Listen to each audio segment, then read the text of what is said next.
This is Hardy Root, and today I'm going to be playing Tower of Kalemonvo. This game plays very similar to Diablo 1, but it has some upgrades, some RPG elements of later games in it. So let's go with Kira. I don't think it matters which gender you pick. And let's start with some starting weapons. Let's get the wand, and let's also get this sword. So we can cast some spells, and we have some melee range as well. Entering the lower dungeons. So as you can see, you have a health circle, a mana circle. R1 gives us +1 fireball. This game also comes with combat arts. So each specific weapon, or type of weapon, has a ability built in. You just have to meet the stat requirements. So you need agility 12 to get an attack speed boost, 15 for multi-strike, 25 constitution for concentrate, which makes you immune from cold, poison, and paralysis. So let's equip our fireball on our wand. That looks pretty cool. That's her basic attack. And let's start exploring. The fireball seems pretty strong, but unlike most games, your mana does not regenerate. The only way to refill your health or your mana is through a special ability or through the potions that you find on the ground. The potions act instantly, but you can only really hold 6 on your belt at a time before you have to manually drag them over from your inventory. So that in and of itself is kind of a balance. They moved away from that concept in Diablo 3, giving you just a single potion. Ooh, wait, this bow gets +1 cold damage. We might be an archer build now. +1 damage when it only does 1 to 4 is huge. It also has an elemental shot for 11 dex, applies a random element, a piercing shot for 16 dex, ricochet for 16 dex, a multi-shot similar to the multi-attack, multi-strike, an ember shot, so it's an explosive shot, for 23 dex and 8 mana. Seeing as they both use mana, we might step away from spells, because spells require stat points as well to learn. Ooh, they got mimics in this game, that's pretty cool. And the cold damage applies a free slow, that is really strong.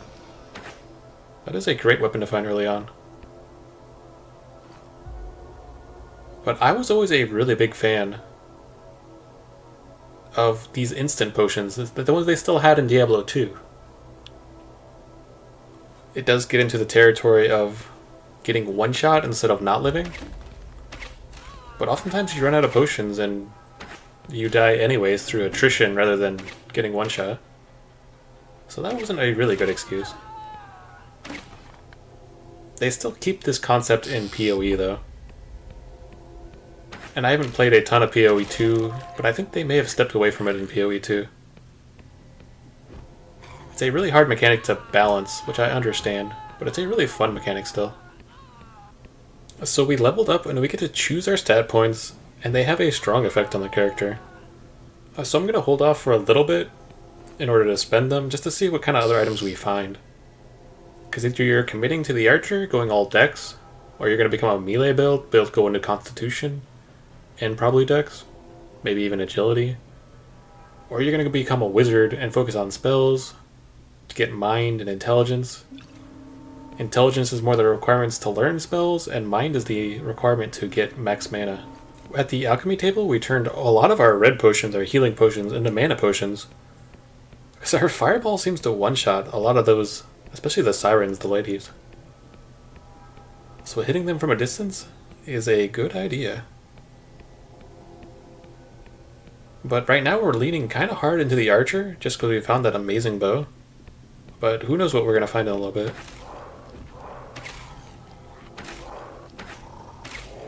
The Mauler is very slow, but he has a lot of health.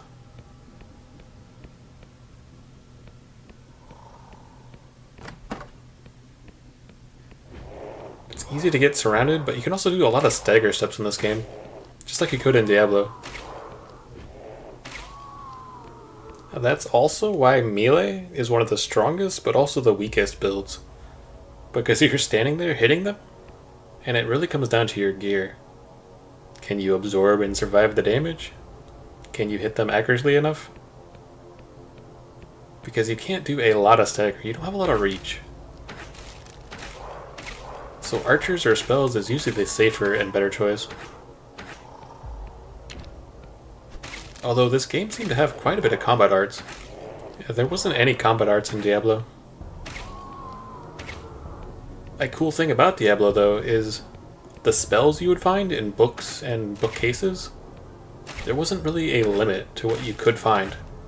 So if you're really lucky, you could find a spirit summoning, a cleric spell, all sorts of things. And the requirements weren't that bad. So you could become a paladin or a spellweaver if you're lucky enough just by whatever you find, and still go full melee. Wow, we blew that guy's arm off. I was also always a really big fan of the death animations and the screams that sort of happen in Diablo 1 and 2. They're always very satisfying. So we found the floor down, entering the Forgotten Passageway. The game started in the dungeon, so it doesn't seem like there's going to be a town to explore. I would really like to increase our attack rating, our accuracy with the bow, because it'll unlock our first ability. It'll make the chance that an attack will hit a lot more likely. I may also invest in agility at some point, because that'll increase our attack speed with the bow. But now we have Elemental Shot, so it's going to increase our attack and also add the elemental effect. Right now we can see the cold slows them, so I'm sure there's a burn. I'm sure there's other elementals in the game. There's always poison. It costs 2 mana though, and the fireball, which already does a lot of damage, costs 4 mana. So we'll have to see if it's actually worth it or not. We did find a small health potion.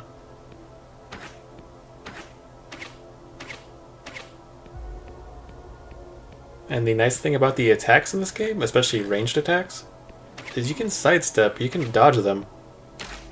Oh, it looks like there's a lightning down there. It's not always based on your dodge, you can physically move your character out of the way. Which was always a fun mechanic. I always enjoyed that quite a bit. And Diablo 1 was one of the first games from a third-person perspective that had such an exclusive story, a skill system, and it really made you feel like you were in the game. And you were exploring, you found bosses, you went to figure out more of the town, you found the blacksmith, you found Cain, it was all sorts of things to explore. So this game has a lot of potential to build on that. And we found our first boss, he drained all of our mana. He cast a slow spell on us, and he's getting right up in our face. Hopefully we can slow him a bit and get some distance so we can shoot him a few more times. Our dodge seems to be working decently though. Hopefully he dies soon, because I've used up most of my potions.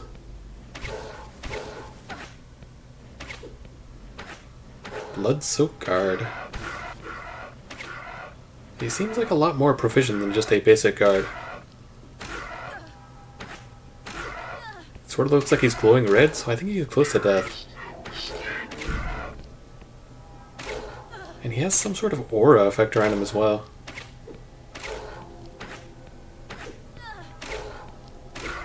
This is getting quite close. We leveled up right after we killed him too, nice. So we got some more potions. We got a Book of Slow. That was what he was using on us. Leather helmet. A precision club. We didn't get anything too exciting. We don't have the intelligence for the book. The club is better. It does 2 to 5 with a little bit of accuracy and some free health. But it's still a melee ranged weapon. And the armors we have is just about as good as what we already have. At this point, it's almost not worth it just to pick up white items. So let's increase accuracy a bit more. We've unlocked the tier 2 and 3. So the piercing shot and the ricochet shot. So it'll ricochet off the other monsters and also against walls. So that'll increase our area effect damage and when we're fighting multiple monsters. And neither of those skills would have helped against the boss right now though. Although the accuracy could have helped. The Menacing Cauldron. Ooh, we got some spells. Healing Light. Restore your health for a price. Restores 80 health, but lowers your health by 2. And the Dark Pact does the same thing but for mana. So it'll instantly heal you to full, but it'll lower your max. That is not good. I like having those spells as an option, but I will probably never use them. Although we are already running out of potions. We have no more backups, so let's go to the next floor. The lower dungeon level 2. So I'm going to put all of the stat points we have into dexterity and increase and buff our attack rating as much as possible, because that's the stat that is actually holding us back the most. I've already explored this floor one time, I ended up getting pretty far, and I died. So I'd rather have the attack rating right off the bat. Because the main culprit is these invisible guys. The arrows pass right through them, they don't take damage. And they just kind of run at you and attack you and then run away. So the higher chance we can get to hit them, the better. I was also able to push the Alt button, which highlights the items, the enemies, so you can see their health, and you can make sure if you miss any items or not. So this time should go a lot better. The gears you find also have requirements, just like the spells. So this hat, which gives a lot of dodge and armor, requires Constitution and Agility, which we're not into either right now. We're only into Dex. But as you level up, you actually get more and more stat points. We went from 3, 4, I think we maybe even got 5 points last time. So it becomes easier to equip items to meet the requirements. And the items themselves can give you plus stats. So you can wear boosting gear. I do not like those invisible guys. They actually do quite a bit of damage too. The gigantic flies are not that bad. When you shoot so many arrows and they just pass right through, it feels bad. Our damage is decent, our accuracy is what we're really lacking. At least for that one enemy group. Because the flies still die in 3 to 4 hits. That one died in 2 hits.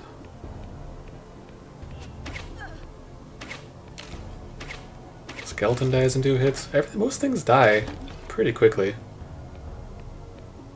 Besides the invisible hunters. The main thing with stat requirements on gear, though, is if you don't meet the requirements, it can fall off. Either into your inventory or straight onto the ground. This game also has elites or boss monsters. Because there's so many flies here, there's probably an elite fly in this group somewhere. We are completely out of mana. We're also getting surrounded and backed into a corner. Hopefully we can stagger our way through this. There's at least 4 invisible guys. This is not looking good. We only have 1 health potion and so many invisible guys.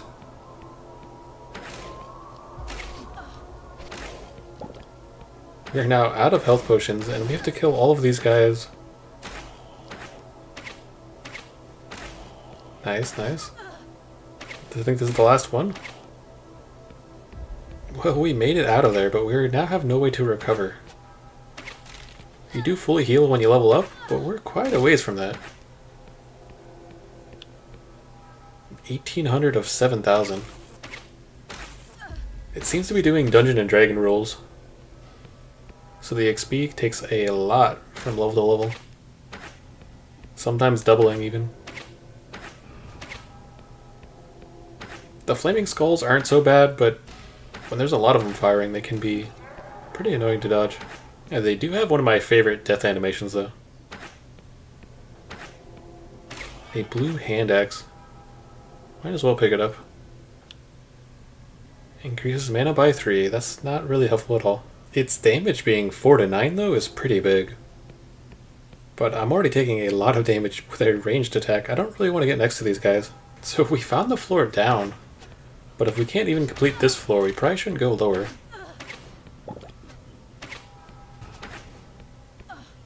I do like that when the arrow passes through the invisible stalkers, I think it can hit stuff behind them though. This guy refuses to take damage. That is ridiculous. We definitely need a better bow that has some accuracy. Now we're out of mana. out of health. It's just us and the archer. I think I'm going to backtrack back to the very first floor because we didn't explore it all the way. I'm gonna get some health potions, gonna get some mana. Maybe we'll level up, I'm not sure. But this section is a bit too hard right now for the resources we have. Because even if we leveled up, we still have no way to heal. Let's dodge all the flaming skulls. Oh, I was too slow on that one. We got one more hit. 4 health. And with this guy, I think that's the last I'm going to do. So this game is pretty convenient because it has a teleport to the exit and the entrance. So I did backtrack, I did level up, and I got a ton of potions. We got a new hat with more dodge and armor. Increases our mana a little bit. We got an accuracy rating amulet. We found some gloves. And we got a slightly better chest armor. With our level up, we're putting everything into dex because we really need to be accurate. And we unlocked the Ember Shot, which adds 12 additional damage to our shot. Makes it be an area effect explosion. But it does cost 8 mana. So I feel pretty confident now that we can explore this entire area. Could also just skip out and go up the stairs. But I'd really rather not backtrack again. One of the issues that we might run into now is that we don't have anywhere back to go to. So if we run out of resources, we get overwhelmed. This is where we're at. Going back to the level 1 section and fighting those guys was a lot easier. Bloodlust. So I found this book before when I died. It only affects melee weapons and it gives you an attack speed, so we probably aren't ever going to use that one. Unless we fully transition the build into something else, but we've already invested so much into dexterity.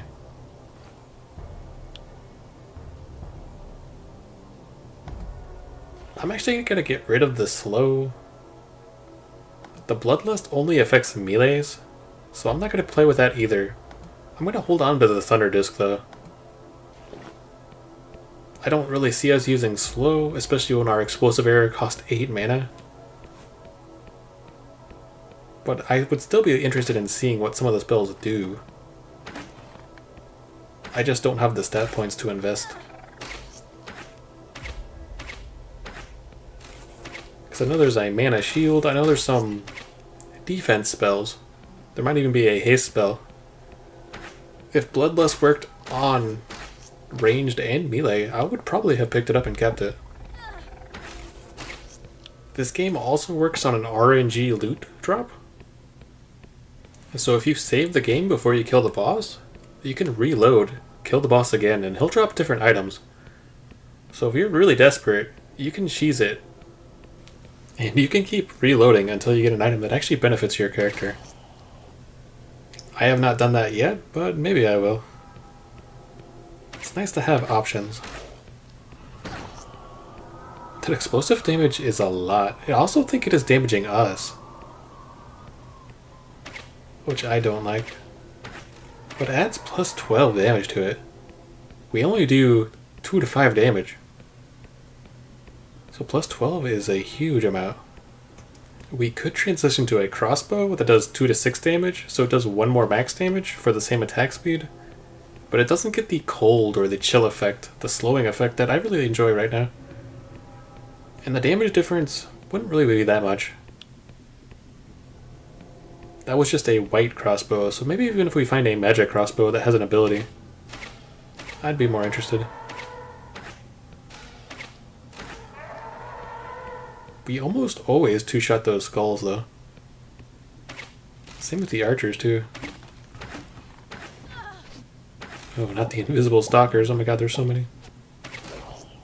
Nice. The arrow passed through and hit the fly behind. It killed all of them, and I didn't take any damage from it. So even if they dodge the attack, the explosion damage can kill them. The explosive arrow is pretty satisfying. You just have to make sure that you're far enough away when you're using it. A reinforced shield. That gives quite a bit of armor and dodge. But unfortunately we can't use that with our two-handed bow. But that just shows off the baseline. That the armor, the weapons, everything's getting quite a bit better. Even if it's just a generic white item. So we will hopefully find a new bow or crossbow. Purifying Circle. It requires 15 intelligence though. Well, that could possibly be a healing spell, and that'd be pretty cool. That'd make it so if we have mana or healing potions, there's a mimic there. The mimics look really clean, the animation, the art, I like them a lot. And they almost always act as a chest, they almost always drop an item too. But there's mimic barrels and there's mimic chests too. But hopefully with the Purifying Circle, if it does heal, we could use mana or health to regenerate, so it wouldn't matter what potions we're finding.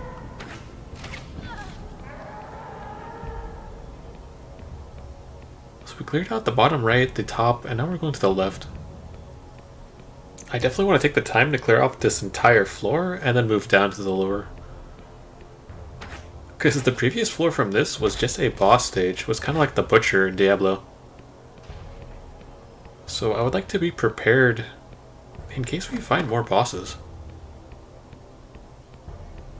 Because our defense has improved, our damage has improved a bit. But we're really lacking in a bow right now. Those fireballs hurt a lot too. Another thing about the flying projectiles is this game does have dodge. But more than likely, especially with the fireball and other skills, they're always going to hit if they touch you. I think you'd notice the dodging of a melee hit much more than the dodging of an arrow or something. Because sometimes, especially in RPGs like this, the spells always hit. That's just their natural occurrence. Whereas the attack rating affects the items, the attacks, everything else. And even putting all of our stats into dexterity, we still miss quite a bit. So attack rating can always be better. Let's continue to explore. I know all the secrets of the halls. Release me. Sure, buddy. He looks like a friendly guy. I'm sure everybody glows green like that. Oh well, let's just trigger this convenient little switch over here. Fool. Okay. Yeah, I saw that coming a mile away. Ooh, he's absorbing our life. I don't like that. Wow, he almost killed us there. Because the last guy had a circle of blue around him as he drained our mana. Too bad. She should have known better. As she dropped a green melee weapon. So is that like a set item or a unique item? That won't fit. Makes you wonder if bosses have certain drops. This cape is pretty good too. It's got 6 flat armor. Compared to our 4 dodge and 1 armor. And it gives us 1 health. Oh my god. These gloves are pretty good too, but it requires 13 intelligence. I'm not sure I'm ever going to get that high. But look at our cape now. We look fabulous. We've got some big shoulders. I'm not sure I like it with the green hat though. Nice, we found a bow too. Put some potions in there. The goblin bow. 3 to 4 damage with a rating of 3. So it's more accurate and it does about the same damage, but it requires agility 13. That's really good to know. Next time we level up, or next time we get some gear that says agility, we should look out for it so that we can use the bows. Because this bow is still white. And we're at least 3/4 of the way to level, so we'll probably level up on this floor. But I would really like to find a magical goblin bow. Ooh, there's gotta be something good in this chest. It is glowing. Oh, there's also so many skeletons. 2 explosive shots and they're all dead. Nice. Explosive shot is awesome. So we got a lot of gear. We found a wand, got a lot of potions. Found another goblin bow. This one's 2 to 4 instead of 3 to 4, so it is worse. It's slightly more accurate though. A 4-4 robe. That's actually probably better than what we got on. But the requirements are crazy. Constitution and intelligence. Let's just hold on to the bow for now. All of those items actually kind of sucked. That would have been a case where we could have saved and reloaded and keep rolling the chest until we found something good. But you should really only need to do that if you feel like you're trapped. If you're in a 3, 4, 5 hour run and you keep getting stuck on a certain floor and your gear hasn't improved for a while. So I wouldn't feel bad cheesing it if I don't want to throw away my entire progress. Because this game is definitely RNG based. Just on what potions you find, what weapons you find. You could have terrible luck. Because we got lucky early on with the bow, but we haven't found a ton since then. So let's go explore this room full of skulls, great. More than likely there's an elite skull in this room. The elites act similarly to bosses, so they're named monsters, and they usually drop a bunch of gear. They're also usually a bit stronger, have more health, maybe they have special abilities, I'm not sure. But they're always surrounded by minions. Similarly to what they did in Diablo 2, Diablo 3. It's not something I think they really did a whole lot in Diablo 1. There was much more named monsters and elites or certain events that you'd always run into. The Flame Spit the Screamer. So that's the boss over there. The elite. He is glowing red, so we hurt him quite a bit. He is still surrounded by his minions though. Which are super annoying because they can just keep launching fireballs at us. This is probably one of the worst enemies to clone so many of. Is that a blue bow? I think so. This could be huge. There was actually 2 elites in this room. The Soul Eater. That's why there was so many skulls. Wow. Soul Eater Puke Breath. Nice. He must have lots of friends. So hopefully we can take him out without refilling our potions. Nice. And there's even more skulls. So I'm just going to close this door for now. I don't think they have hands. And I really hope they leave us alone. An off-balance mace? A steel goblin bow, 6 to 7 damage, wow. That is huge. Bonus damage is a special ability, nice. That's why it does so much damage, 6 to 7. We also found a combination potion that heals mana and health. And we also found a green garb, let's check that out. Ooh, they opened the door. They must have been nibbling on that handle for quite a while. Big steel doors are not going to stop these skulls. Well, I am going to reward them for all their effort with a swift death. So let's go check out the green garb. We can also look at the green dagger we got too. So it does 1 to 6 damage and it gains 1 damage for each hit until it misses. That's really interesting. It'd be really nice if that was a bow. So let's check out the armor. 3 and 3 armor dodge. It gives plus 3 dex, plus 6 intelligence, and plus 2 to mana shield. That sounds pretty cool. So you invest 4 points, but you get 9 points for free. That's something I probably will actually try to put on. Because it gives us dex, it gives us the intelligence, so we can get rid of some of these books in our inventory too. But first we need to equip that bow. Yeah, that bow will more than double our damage. Our base is going to increase a lot. Right now we're doing 1 to 4 plus 1, so we're doing 2 to 5 damage. And this one starts at 4. Ooh, a lot of the shadow guys. I think the explosion killed most of them. The invisible stalkers are probably my least favorite enemies. Just because they are so hard to hit.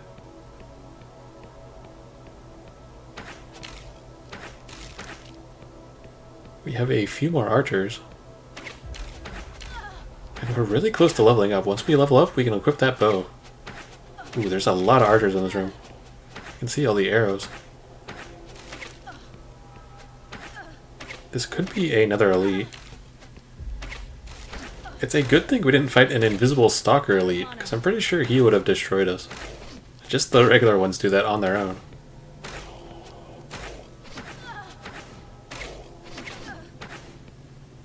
And they have 10 HP, so we have to hit them at least 2 to 3 times. Nice, we leveled up. It's really good for the explosion shot right there. We got 5 points to spend now. Let's get the agility first so that we can equip the bow. 6 to 7 damage, that's huge. And more attack rating, which I'm a big fan of. We also have a little more agility, so our attack speed will increase a little bit as well. We can almost one-shot these guys. It says they have 9 health.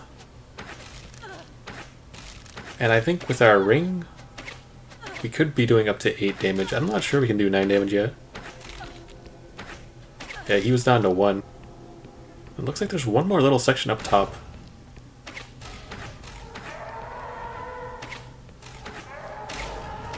More invisible stalkers. You can see why I had to backtrack.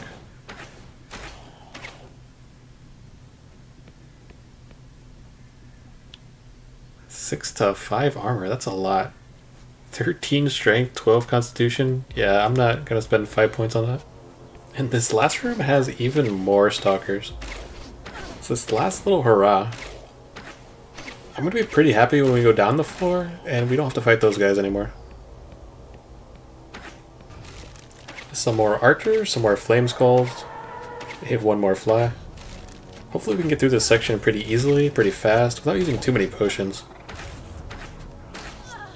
Or ideally they drop potions.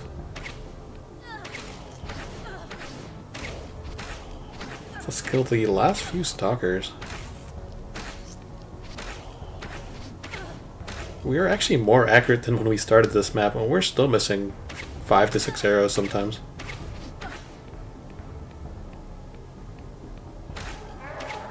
Got a chest. 8 dodge armor. That's pretty good. I'm not sure how much the raw stats really help, so ideally we still want it to be magical or have some sort of ability. So we've cleared out this final section, and now we can take advantage of the teleportation. You can teleport to the exit or the entrance. It makes backtracking really easy. And the exit was actually really close to the entrance. So the short respite. That's a resting area. So that sounds like a good place to take a break. So we got a lot stronger, we found a new bow, we got a lot of levels. If you'd like to see more, let me know. I hope you enjoyed. Later.